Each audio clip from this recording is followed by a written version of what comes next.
نو زمونږ پښتانه په خوږ اواز دې مولا کوي، په پټکي دې مولا کوي، که تبلیغ کې دې ګشت وکړو مولا کوي دي، که ګیره دې پرېښوده مولا کوي دي، که چېرته یو نصیحت دې معمولي وکړو چا ته بس مولوي صاحب به راته وایي. یعنې مولا کېدل ډېر اسان دي. او ځکه خو هر سړی چې صاحب په زړه کې راځي وایي. دا موږ ته چې راباس خلک وایي تاسو دلیل دلیل دلیل، په دې دلیلونو چې عادت شوي که نه، نو د هغه مولیانو مسلې به دله مزه نه درکوي چا سره چې دلیل نه وي. بعض ملګري زموږ وایي که نه یاره وایي هلته مولوي صاحب ته څه ښوونې ونه کړو وایي، نو تاله به څه خوند درکړي چې هغه ټول تقریر کې او درس کې او بیان کې وایي چې کرامت او خوب او رحمت الله علیه او هغه هلته لاړ او هغه هندوستان ته لاړ او هغه اسمان ته وختو، هغه کته راکوز شو، هغه ورته دا ووي او هغه ماته دا ووي، هغه ورته داسې ووي ده ورته دا ووي. نو په دې به دې زړه مطمئن شي. که د قرآن او د حدیث په مجالسو کې نه ناست نو بیا به ښه مطمئن یې، بیا به ورته جاړم، بیا به ورته جاړم. او ډېر چې موږ سره دلته ناست دوی به ورته جړلي وي، بیا به ورته جاړم ځکه چې ته عادت نه یې، ته خو د هغې سره عادت یې چې خوږ اواز کې ورته قصه شروع کړي او بس دی به ژړا شي.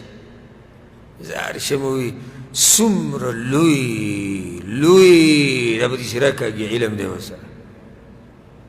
د کوم ځای ته ته پته وي چې لوی علم دی؟ وایي څومره خوږ اواز دی. زمونږ خلک ګورې په خوږ اواز هم سړی مولا کوي، تاسو ته پته شته؟ زمونږ خلک په پټکي باندې هم سړی مولا کوي. زمونږ یو ملګري دا کیسه کوله، الله دې ښه ساتي، ډېر ښه ملګری پاکستان کې دی، یو ډېر دیندار انسان دی. یو پیر مې شوق پیدا شو پټکی مې په سر کړو، وایي چې جومات ته ورغلم بس مونځ چې ختم شو یو ملګری راپاڅېد سپیکر ته ودرېد، وایي چې دا زموږ دا پلانې ورور د هغه نوم مې واورېد، دی به یو څو منټه نصیحتونه وکړي. هغه چې د نظر چولولی کتلي چې سړي به پټکی اچوي چې پټکی اچولی دا خو مولا دی. وایي ما اشاره ورته وکړه چې بس خبره پرېږده. وایي نه سړی ونښته، نور هم لګیا شو جومات کې یو څو نور راپاڅېد چې زه یو څو منټه نصیحت وکړم، هسې خلک ناست. وایي زه ته یم چې لکه نشم سره تنګول کوم. وایي هغه یې ووایي تا چې را پټکی اچولی.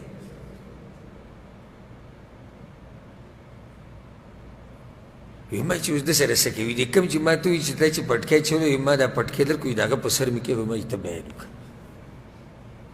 تا هم پټکی اچولی دی، بیان وکړه.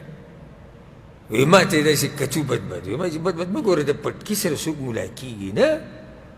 که پټکي سره خلک مولیان کېدی، د پښتنو خو دا پټکي عادت دی، او په بعضو علاقو کې پټکي اچوي، څو غټ غټ پټکي اچوي، خصوصا افغانستان کې داسې ډېر علاقې دي پټکي، دا ټول مولیان دي. نو زموږ پښتانه په خوږ اواز دې مولا کوي، په پټکي دې مولا کوي، که تبلیغ کې دې ګشت وکړو مولا کوي دي، که ګیره دې پرېښوده مولا کوي دي، که چېرته یو نصیحت دې معمولي وکړو چا ته بس مولوي صاحب به راته وایي. یعنې مولا کېدل ډېر اسان دي. او ځکه خو هر سړی چې صاحب په زړه کې راځي وایي، ځکه چې موږ ته دا پته نشته چې عالم چا ته وایي.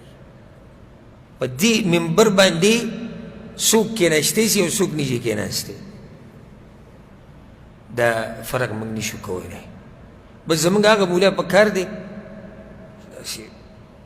د دې سپیکرونه درز او غپ وباسي، د خولې نه یې پشم ځي، یا راته قصې وکړي، پخوانۍ قصې او د یو ځای او د بل ځای، او په هغې کې اکثر دروغ وي، او دا ټول به ورته ناست لکه خوشحاله وي. او یا چې د کفر ټاپې لګوي، دا مولا هم د پښتنو ډېر خوښ دی، کافر دی، مرتد دی، انالي کوي، مړې کوي، د دین نه وتی دی، د ده سره ختمه، د ده سره داسې او داسې. نر مولا دی، نه د حکومت نه هېرېږي او نه د چا نه هېرېږي. وګوره یو قسم په اسلام کې پرې نه کړو، څومره تکړه مولا دی. هغه موږ چې کوششونه کړي په زور یې را دننه کوو دوی کوشش کړی چې ویې باسي موږ وایو یا الله څوک د اسلام ته را دننه که او ته که مولیان دی ګوري چې ها بس ته وتې ته م وتې ته م وتې لکه دا څه قصه دې شروع کړې ده خو دا لاندې چې ورته ناست دا ورته هم څه خوشحاله خو چې سړی لږ قرآن او حدیث سره عادت شي که نه په دې ټولو خبرو به پوه شي